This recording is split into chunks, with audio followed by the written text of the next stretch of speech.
Hello everyone and welcome back to my YouTube channel Physio's Healing Touch. So our today's topic is MET or Muscle Energy Technique. So I will try my best to clear your concepts related to MET and I will cover all the basic concepts of MET such as its physiological effects, benefits of MET and how to perform these techniques on patient. So MET was first described in 1948 by Fred Mitchell. So what actually happened in MET is patient uses his own muscular effort. Like for example, right now I am doing isometrics of biceps. So patient uses his own muscular effort in a specific direction, maybe in this direction or maybe in that direction. So he uses his own muscular effort in a specific direction against a counter force which is applied by the therapist. Like for example, right now I am doing isometrics of biceps and that patient has to do against a counter force which is provided by this hand. So this is the way MET is done. MET is one of the tools that is used by the therapist to increase the range of motion, joint mobility and to strengthen the weak muscles.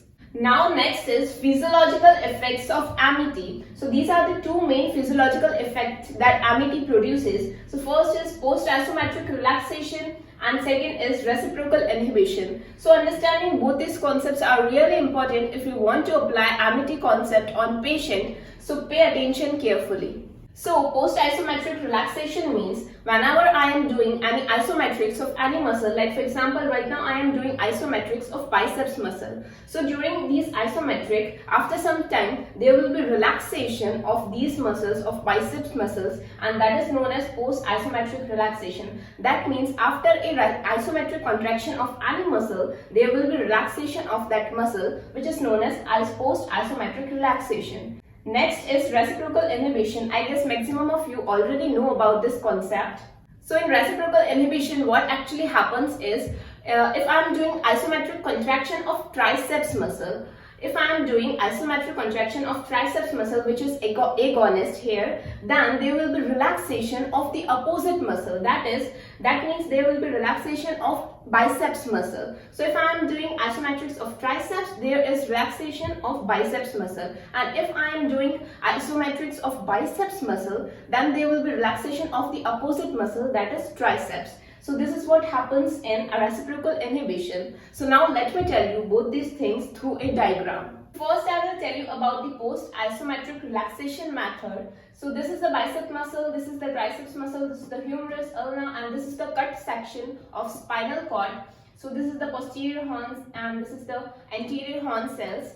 So what happened in PIR is, suppose my biceps muscle is tight, it is shortened and because of that I cannot extend my elbow joint fully. So I want to decrease the tone of the biceps muscle through MET in order to increase the range of motion of elbow extension. Now I can only extend my elbow up to here. So this is the first resistance and this is the point where I have to apply the isometric contraction. So I am doing the isometric contraction of biceps muscle. Remember, I am doing isometrics of the same muscle which is tight.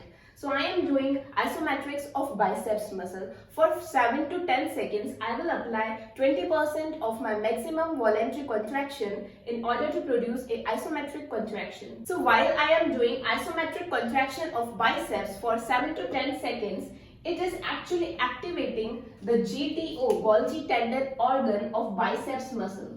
And it sends the afferent signals to the posterior horn cells, and at posterior horn cells there was an interneuron. So this is the interneuron which connects the afferent signals to the efferent signals. So there was the efferent signal which was sending information again to the biceps muscles to relax those muscles. So this efferent fiber was carrying information to relax that biceps muscle. So this is the post-isometric relaxation. So through this efferent fiber, the tone of that biceps muscle is getting reduced because it is carrying information to relax that biceps muscle. So after doing isometric contraction, the tone of that muscle gets reduced for few seconds, and in that few seconds you have to stretch that muscle to get the new range, to get the increased range of motion of elbow extension. And at that point when you started feeling some restriction, you have to stop, and then you have to again apply the isometric contraction. Then further there will be relaxation of the biceps muscle, and then further you have to increase the range of motion. So you have to keep doing this again and again until there is no further improvement in the range of motion. Now I will tell you about reciprocal inhibition. Now again assume that my biceps muscle is tight or shortened, and because of that I can move my elbow extension only up to this much range. And now I want to increase the range of motion through MET by reciprocal inhibition effect. So in this, what I have to do is, I have to do isometric contraction of triceps muscle. Remember in PIR, in post-isometric relaxation, I was doing isometric contraction of biceps muscle, the same muscle which was tight. But in reciprocal inhibition, I have to do isometric contraction of the opposite muscle, that is the triceps muscle. And in turn, it will relax the biceps muscle, which I will tell you in a while. So when I am doing isometric contraction of triceps muscle for 7 to 10 seconds, then again it will activate the GTO. So again it will activate the GTO of triceps, and when the GTO gets activated, it will send the afferent signal to the post-posterior horn cell, and there will be an interneuron present. So this is the interneuron which will send the signals to the anterior horn cells, and from anterior horn cells the information will go to the biceps.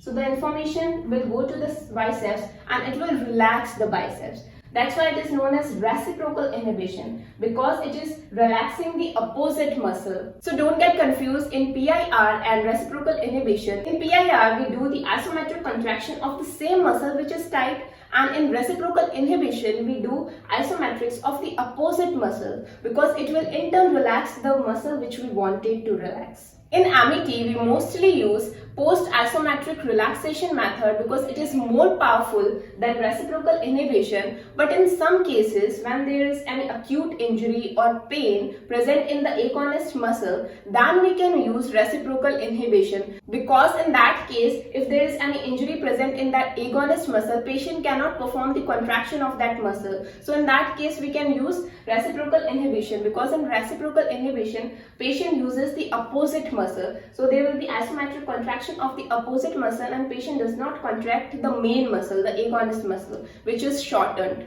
So now I guess you have understood both these effects, and if in case you don't, then you can go back and watch it again. So now I will tell you the benefits of using MET. So first benefit is it restores the normal tone of hypertonic muscle. As I already told you in its physiological effects, that when efferent fiber carry information from anterior horn cells to that muscle, it actually relaxes the tone of that muscle. So it can help in relaxing the tone in hypertonic muscles. Next is to strengthen the weak muscle. So when the muscle is very weak and it cannot perform its movement, we can perform isometric contraction there, and it will strengthen that weak muscle. Next is it helps to increase the joint mobility. So we have already studied about this in its physiological effect, that when the tone of the muscle will reduce, then it will automatically allow some movement. It will automatically increases that range of that movement. So when the range that get increased, the joint mobility will also get increased. Now next is it boosts the local circulation. So when we apply isometric contraction, that muscle will get contracted and then relax, and then again it will contract, and because of that it will produce a pumping effect, and when the muscles get contracted, it will require more blood, more nutrition, it will produce waste products. So in turn it will increase the local circulation of that part. It will encourage the blood circulation of that part. So I am using post-isometric relaxation technique on patient. So first I am assessing hamstring muscle. So first I am assessing the length of hamstring muscle.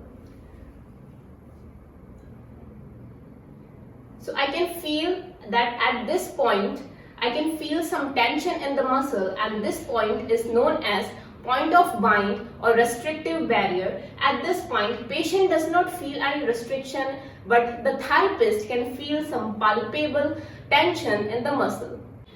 And this is the point where the therapist has to start isometric contraction. So I have to tell the patient to apply his 20% of effort for 7 to 10 seconds. You don't have to win against my resistance, you just have to apply the 20% of the effort. After 10 seconds, you have to relax the patient and then move gently to the new range of motion. Now again apply 20% of your effort. Relax. Then again move to the new range of motion.